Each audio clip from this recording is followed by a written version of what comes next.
les jeunes aux vieux, l'immigré aux Français, pour ne pas tomber dans ces travers-là. Par contre, bien naturellement, il faut que chacun, de façon équilibrée, puisse évoquer son ressenti, ses situations. Alors moi, je suis très à l'aise là-dedans. J'ai débuté ma carrière professionnelle dans le privé, dans la métallurgie. J'ai créé un syndicat CGT, j'avais 18 ans. Donc après, je suis parti effectivement vers d'autres horizons qui m'ont emmené à Paris, à la SNCF, où j'ai continué mes engagements. Donc voilà. Et c'est pour ça que moi, j'ai toujours été d'ailleurs un militant syndical très engagé, très inflexible sur la question des privatisations. Parce que je crois, moi, effectivement, qu'il n'y a pas à comparer une entreprise qui est privatisée et une entreprise qui est de service public. Je pense encore aujourd'hui, malgré les attaques, la libéralisation, c'est pas la même finalité. C'est pas la même finalité. L'emploi ne se crée pas sur les mêmes bases et on ne rend pas les mêmes services. Je pense qu'aujourd'hui, d'ailleurs, c'est pour ça que les luttes doivent se développer contre la gestion de plus en plus libérale des grands services publics, où c'est plus les logiques comptables, le business, la rentabilité financière qui prévalent sur, oui, l'intérêt général, et notamment ce qu'on appelle encore les missions de service public. Alors, moi, je le redis aussi parce que je l'ai vécu, j'étais aussi attaqué, interpellé, lorsque, par exemple, moi, je conduisais une grève à la SNCF, et là j'en ai conduit quand même pas mal, c'était pas pour défendre des revendications corporatistes ou des précarés, mais on mettait aussi au centre des grèves, eh bien, les enjeux de société. Voilà, et quand on luttait effectivement pour plus d'emplois dans les gares et dans les trains, ça répondait aussi aux doléances des usagers sur l'amélioration de la qualité de service au quotidien. Quand on obtenait aussi, et donc on s'est battu aussi pour ça, des recrutements massifs de jeunes, et bien ça faisait effectivement que les jeunes, ils ne restaient pas au chômage, ils pouvaient rentrer dans cette grande entreprise. Alors bien sûr, souvent on était obligé d'en passer par des grèves qui pouvaient apparaître effectivement à l'opinion publique comme des grèves corporatistes.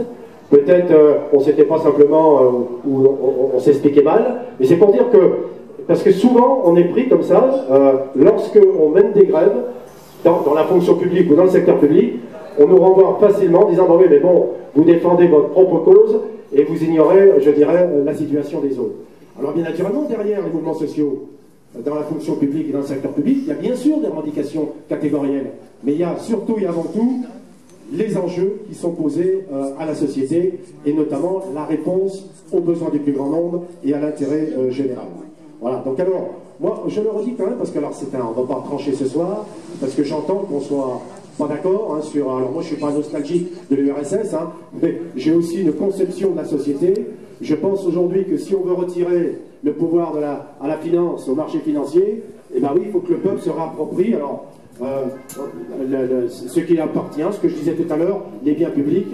Et moi, je vois que, oui, Fabien a eu raison, il a cité un bon exemple.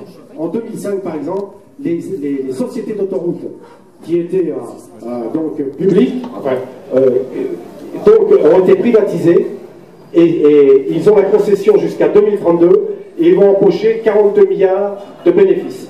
Eh bien, cet argent-là, avant, elle rentrait dans les caisses de l'État pour financer notamment les infrastructures d'utilité publique, et notamment les infrastructures de transport terrestre. Eh bien, aujourd'hui, comme on a pu s'y rentrer dans les caisses de l'État, qu'est-ce qu'on fait aujourd'hui? On procède par les partenariats publics-privés, qui sont d'ailleurs un véritable scandale au service des capitalistes. Bon, je ne développe pas plus, mais c'est pour dire aussi qu'il y a effectivement des différences, il y a des clivages, et qui peuvent aussi nourrir des débats très intéressants. Alors après, sur l'enjeu des retraites, alors moi je le dis, parce qu'on est d'accord entre nous, toutes les réformes ces dernières années qui ont été menées au niveau des retraites, ont été d'ailleurs présentées de façon populiste au nom de l'équité. Toutes ces réformes-là consistent aujourd'hui à travailler plus longtemps, à cotiser plus longtemps et plus cher, et à toucher moins en retraite. D'ailleurs, les projections du Conseil d'orientation des retraites sont claires de ce point de vue, en disant si ça continue comme ça, il n'y a rien qui bouge. À l'horizon 2025-2030, c'est pratiquement 25 à 30% en moins sur le niveau des retraites versées. Donc d'une part, il y a effectivement à développer, bien sûr, parce qu'on ne gagne rien sans développer les luttes citoyennes et sociales, mais il y a aussi dans le contexte actuel, avec un gouvernement nouveau, et puis une Assemblée nationale qui va se mettre en place après le 17 juin. J'espère aussi avec un autre rapport dans la gauche, et c'est pour ça que nous nous présentons et nous nous battons à ce qu'il y ait plus de députés de Front de gauche présents à l'Assemblée nationale, parce qu'il faudra une gauche qui affronte, hein, je le dis, qui remette en cause donc les lois de régression sociale, et sur les retraites, ça en fait partie, et puis aussi, mais qui mouille le maillot pour construire d'autres lois de progrès. Alors, pour financer les retraites, parce qu'on ne peut pas, bien naturellement, évacuer la question, on a un certain nombre de propositions, peut-être ne sont-elles pas suffisantes, mais encore que, c'est effectivement de taxer quand même les revenus du capital, et notamment ceux des entreprises. Il y a, d'ailleurs, on le portait il y a quelques années, notamment les gens d'attaque, mais on nous prenait quand même pour des utopistes sur la taxation des transactions financières. Aujourd'hui, je vois que c'est repris par le plus grand nombre. Ça peut dégager aussi des ressources fiscales pour alimenter